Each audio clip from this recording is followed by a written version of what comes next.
Taser kill him? We have the autopsy report on the overweight North Valley man who died after being tased by police back in March during a domestic violence call. News 13's Nancy Laughlin is live in the Newsplex with that story. Diane, the medical examiner says her autopsy shows Jerry Perea was very obese, had a bad heart, and was on meth when he died.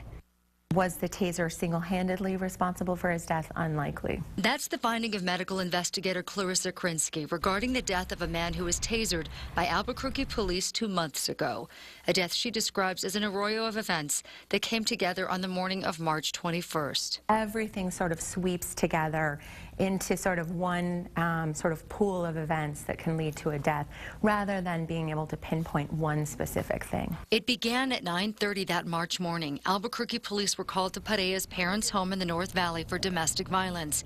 An hour and a half later, they found their suspect, 38-year-old Jerry Perea, riding a bike. Officers say Perea stopped and attacked one of the officers, hitting him in the head with a crucifix. Police tasered Perea to get him under control. Then paramedics showed up. At first, Perea was talking and alert, even apologizing for hitting the officer with the cross.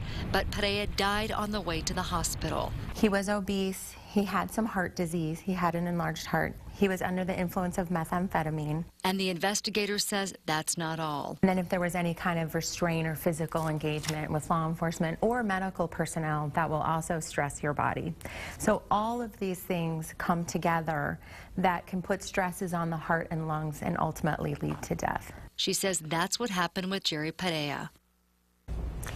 Officially, OMI ruled Jerry Perea's death as undetermined. The medical examiner also says she found a BB lodged in his head from an unrelated incident. Back to you.